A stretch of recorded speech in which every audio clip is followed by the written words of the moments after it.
Bien, miremos el concepto o algunas posturas historiográficas sobre el feudalismo. Cuando nosotros hablamos del feudalismo, tenemos que tener en cuenta que el término ha generado dentro de la historiografía un intenso debate conceptual. Este no es un concepto que surge en la Edad Media, sino que surge luego de diversas tentativas renacentistas en el siglo XVII, cuando fue acuñado por juristas ingleses.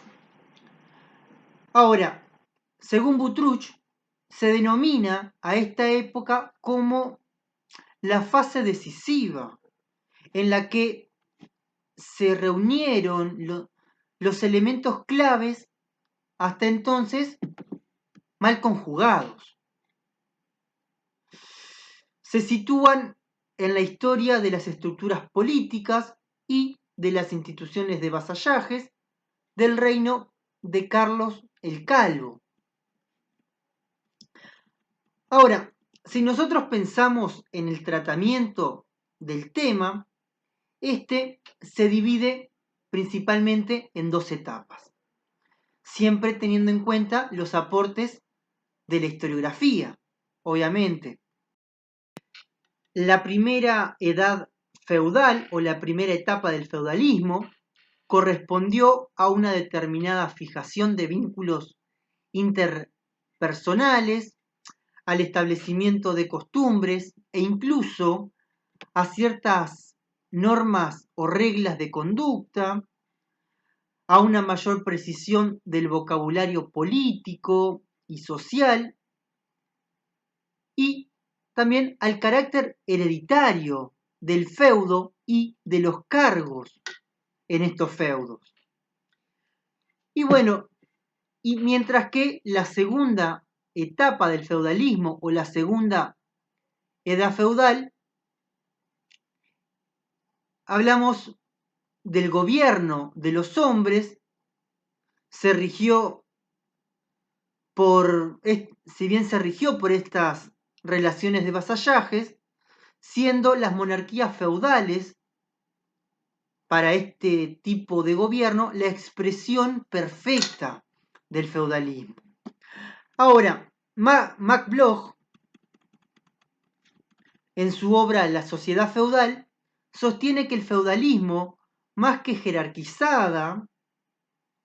una sociedad jerarquizada, es una sociedad desigual, una sociedad de jefes más que de nobles, de siervos y no de esclavos, y que el régimen feudal suponía una estrecha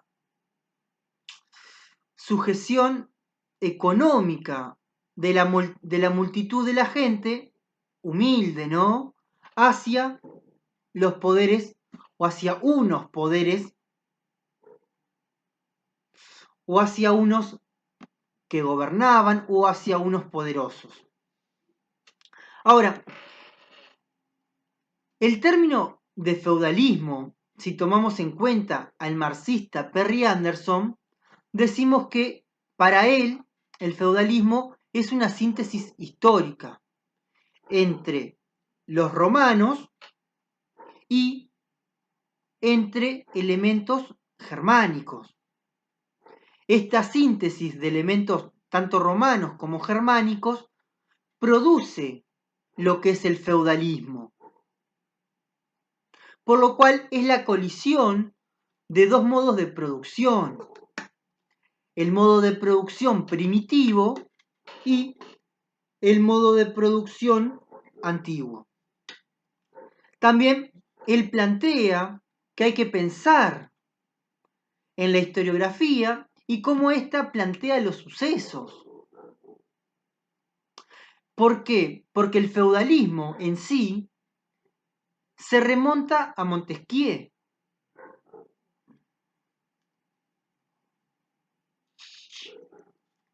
Y por eso, para definir la etimología de feudalismo, el feudalismo europeo, porque cuando hablamos de feudalismo tenemos que hacer referencia a la Europa occidental medieval. Perry Anderson se detiene en determinados conceptos para armar el concepto o la definición de feudalismo.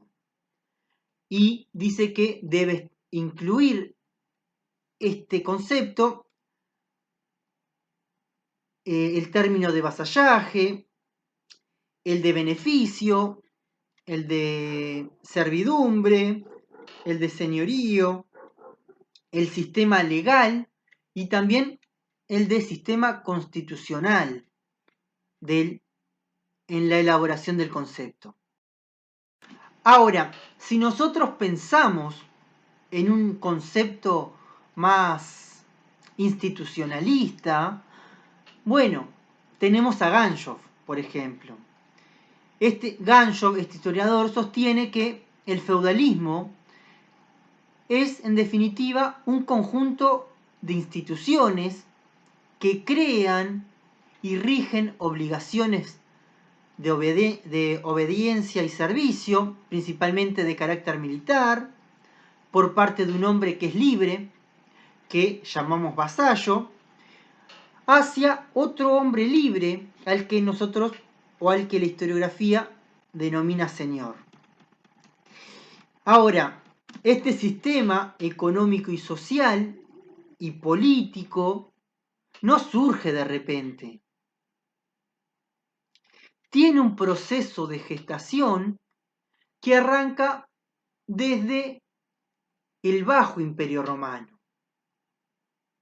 O sea que el feudalismo es una construcción que se ha venido gestando desde tiempos de los romanos y no surge porque sí en la Edad Media.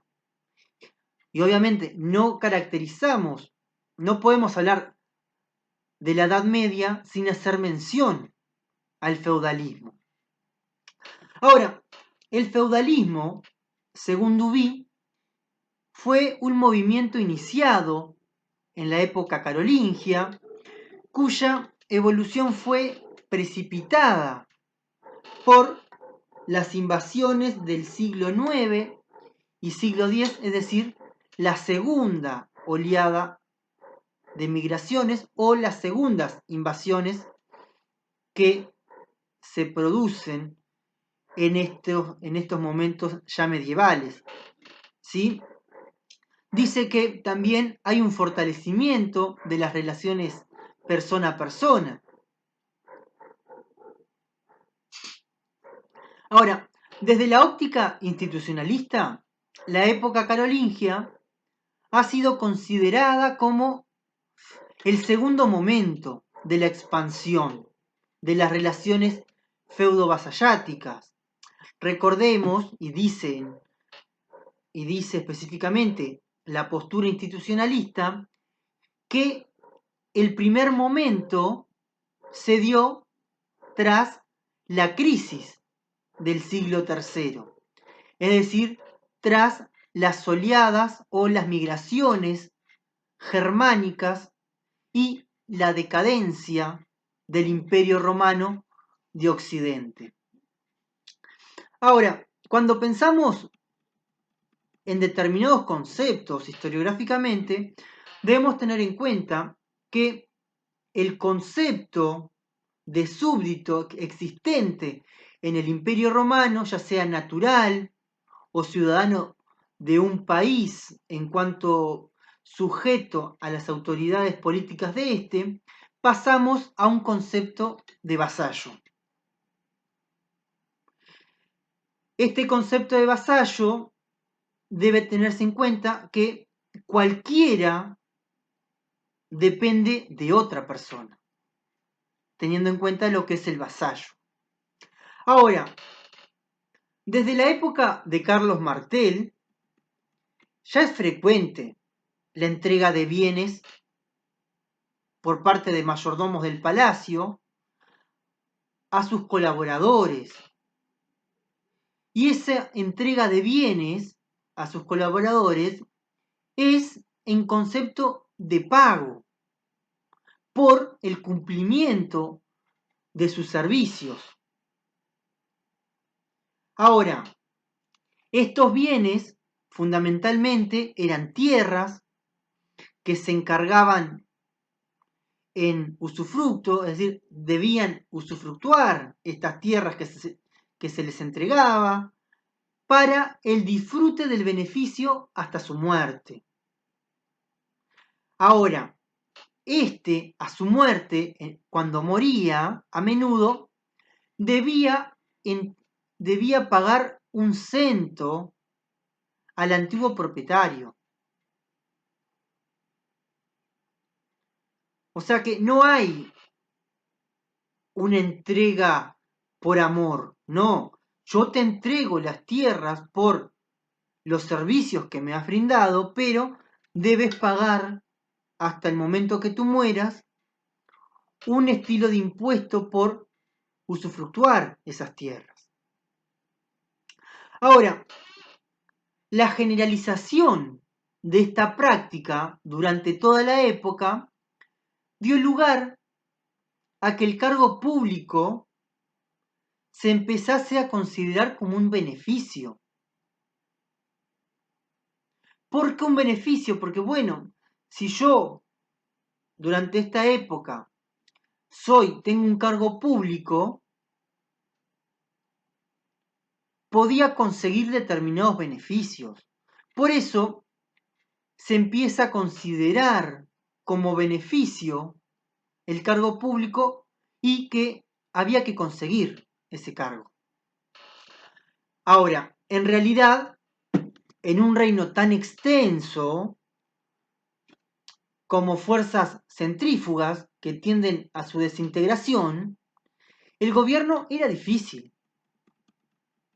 Y como el gobierno era difícil, se intenta vincular de alguna manera a los habitantes del imperio al rey. Y ese vínculo es a través de una tupida red de lazos y de relaciones de dependencia hombre a hombre. Así los nobles se convierten en vasallos del rey y a su vez estos nobles tendrán sus propios vasallos. Y en la práctica estas relaciones, más que unir, desunen, ya que los vasallos se sintieron más vinculados al señor feudal que al propio monarca, ya que tenían más contacto directo con el señor y no con el monarca, por ejemplo. Ahora, tras la muerte de Carlomagno en el 814, el proceso de vasallaje se acentuó más. Los condes fueron afianzando su poder en sus respectivos territorios hasta convertirse prácticamente en príncipes territoriales que comienzan de alguna manera a competir con el propio monarca. Y es aquí que podríamos hablar de la desintegración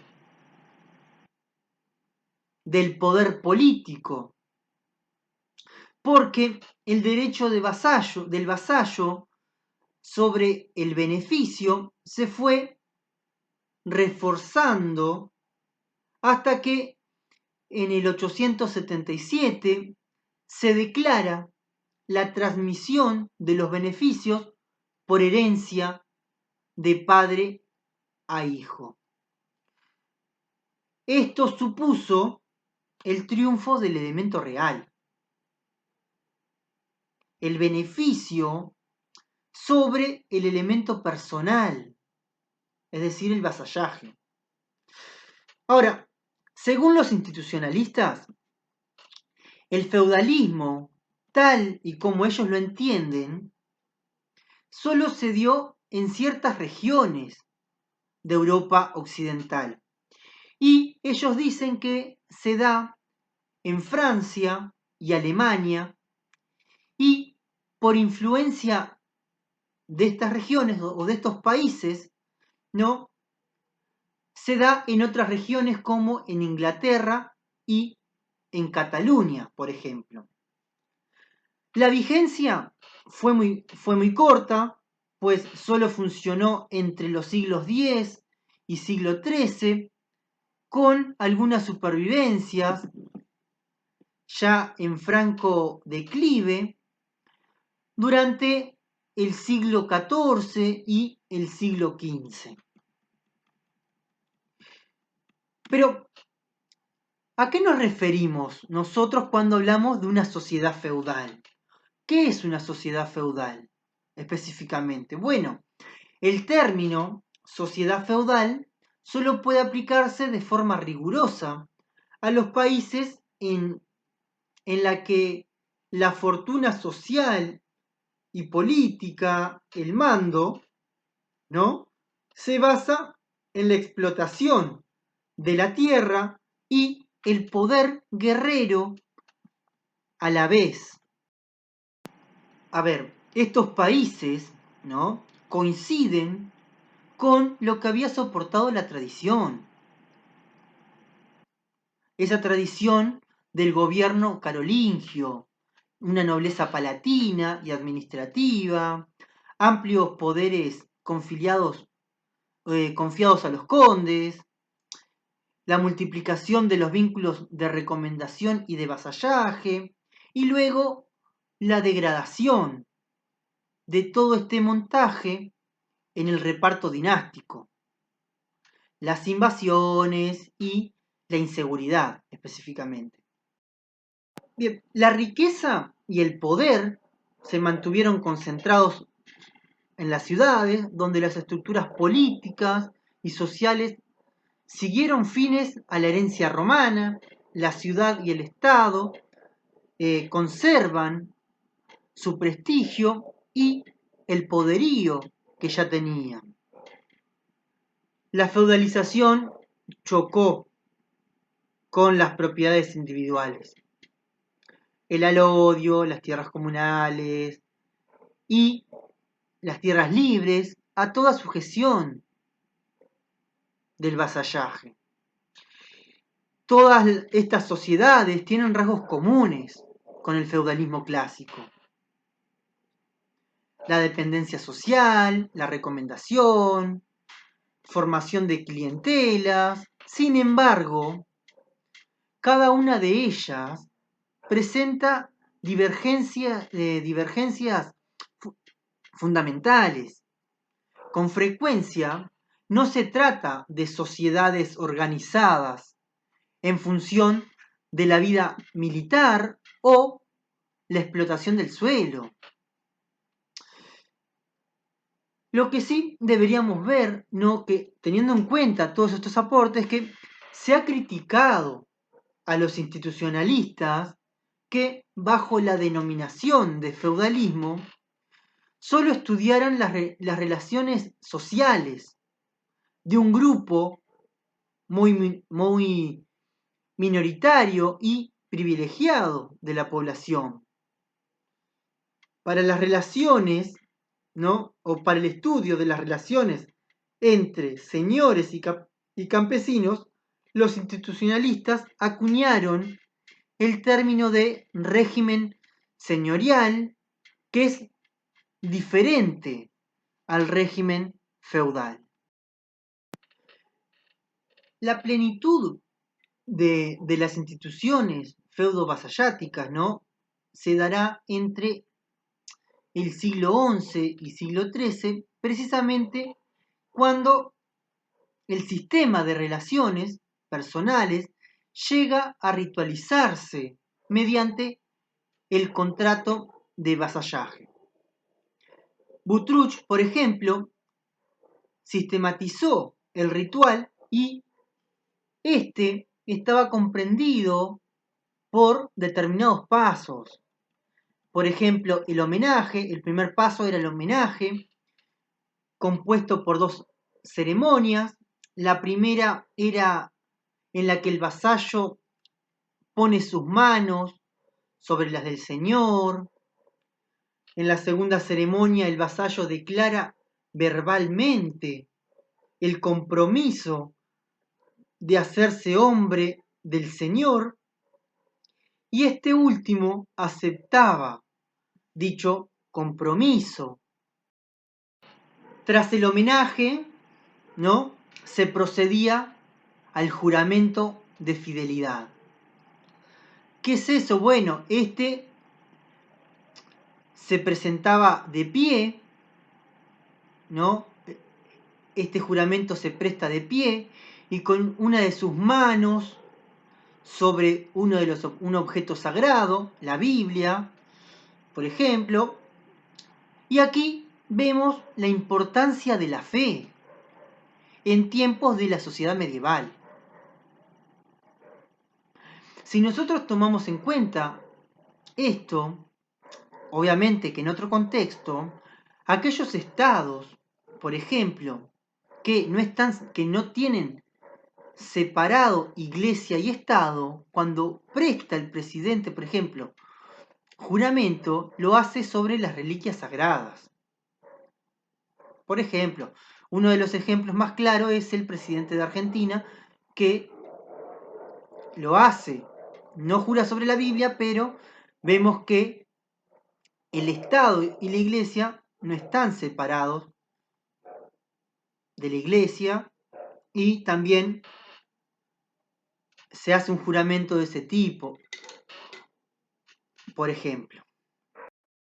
Y este rito feudal, ¿no?, este juramento de fidelidad que hace el vasallo hacia su señor feudal, finaliza con el beso. Bueno, tras el homenaje, ¿no?, y todo este rito de fidelidad, le sigue la investidura del feudo. En la investidura del feudo, el señor realiza la entrega simbólica, ¿no?, de un objeto a su vasallo que representa, ¿no?, o en representación de la concesión de un feudo. En los últimos años, o mejor dicho, en los últimos siglos, algunos historiadores, como Pierre Bonacy, proponen que el sistema esclavista perduró hasta el siglo X y que por lo tanto el paso al feudalismo no es fruto de una lenta y larga transición, sino que ese paso del sistema esclavista al sistema feudal es una clara ruptura con el pasado y que se produce específicamente a finales del siglo XI. Recordemos que lo que estamos viendo son visiones historiográficas, ¿no?, sobre el feudalismo. Por eso se hacen estos saltos donde estoy hablando de uno y retomo con otro al respecto. Ahora, el feudalismo podríamos decir que también es una ideología, es una mentalidad de época. Que la iglesia, una iglesia monopolizadora de la cultura y creadora de la ideología de la clase dominante, se encargará de popularizar un sistema ideológico en el que aparece como postulado la trifuncionalidad, una trifuncionalidad social, es decir, que en la sociedad humana existen 3 funciones impuestas, y estas funciones son impuestas por Dios desde el principio. Los principios serían orar, combatir y trabajar.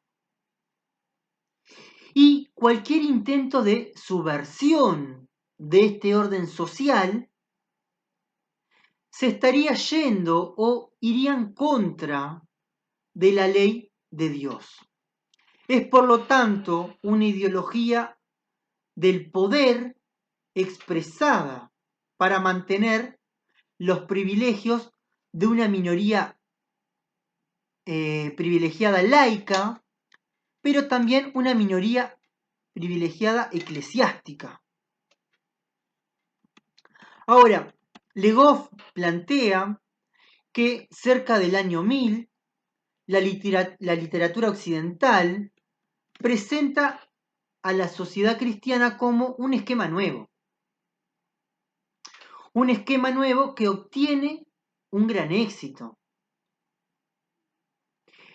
Y aquí plantea un pueblo triple. Y este pueblo triple compone la sociedad, que sería el sacerdote o los sacerdotes, los guerreros y los campesinos. Si bien las tres categorías son distintas, se complementan entre sí, ya que una depende o necesita de las otras necesariamente. Ahora, como dijimos, ¿no? La sociedad medieval estaba organizada jerárquicamente. Y esa organización jerárquica se da a través de estamentos, de los cuales cada uno cumplía una función social determinada.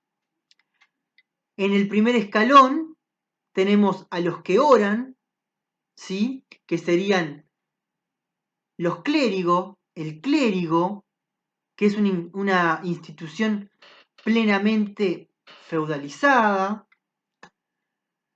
Las órdenes religiosas son terratenientes y aumentan sus posesiones gracias a las donaciones. Por eso decimos que son auténticos señores feudales con idéntico papel económico y político que el de la nobleza. Ahora, durante la Edad Media, y específicamente durante la Alta Edad Media, el control de Roma sobre las órdenes religiosas es muy escaso. No hay fuerza papal todavía, y el Papa no tiene gran fuerza durante este periodo aún. Por eso se dedican a ejercer su poder con autoritarismo. Porque la ausencia de una regla que regule la vida en los monasterios favorece a la corrupción y a la degeneración de la espiritualidad. Por eso podríamos hablar durante este periodo que podríamos dividir o se divide historiográficamente al alto y al bajo clero durante este periodo y ubicado en la cúspide de esta pirámide estamental.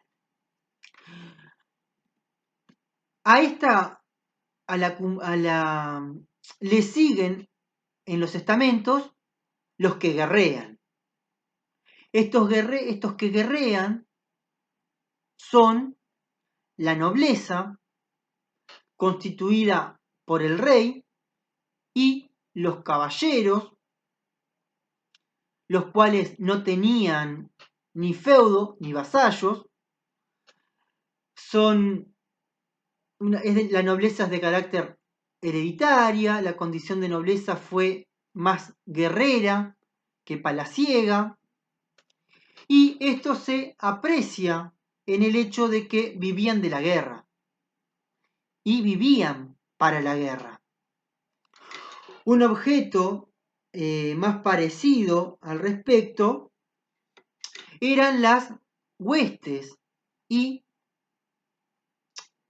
o cabalgadas, ¿no? Que consistían en el asalto de los dominios de un señor, procurando el botín, ¿no? Y la captura del propietario para el cobro del rescate.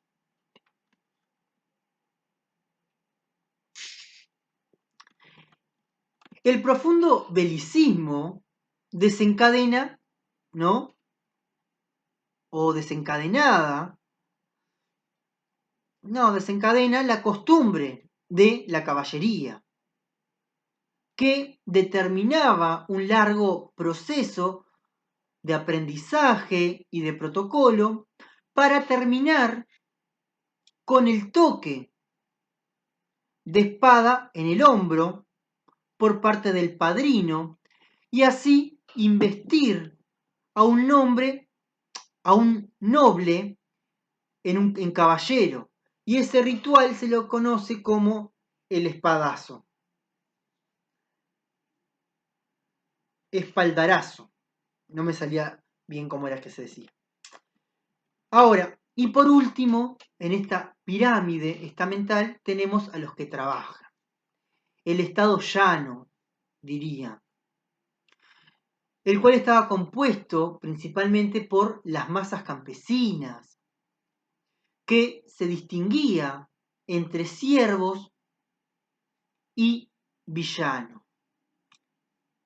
Los primeros, es decir, los siervos, eran personas adscritas a la tierra y debían prestar total servicio al señor feudal, mientras que los villanos eran hombres libres, sometidos a un señor, es decir, vasallos pobres que tenían obligaciones que no tenían los siervos y vivían en conjunto en poblaciones llamadas las villas.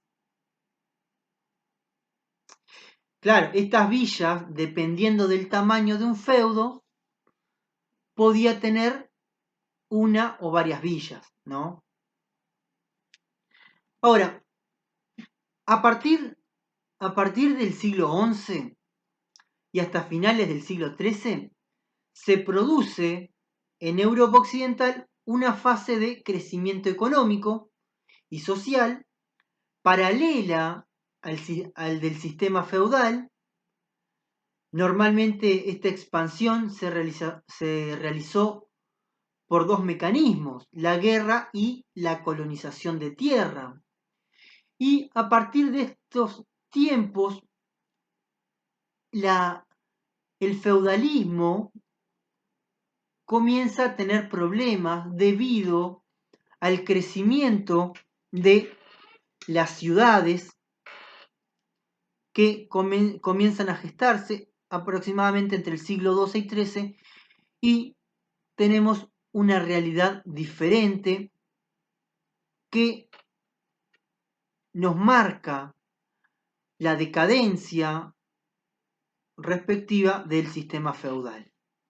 Ahora, si ustedes desean, ¿no?, profundizar en algunos aspectos mencionados, bueno, tenemos algunos autores clave para entender este tema. Bueno, Perry Anderson, ¿no?, Transiciones de la Antigüedad al Feudalismo, que le da una visión marxista al tema. Desde la Escuela de los Anales tenemos, bueno, a Max Bloch, La Sociedad Feudal.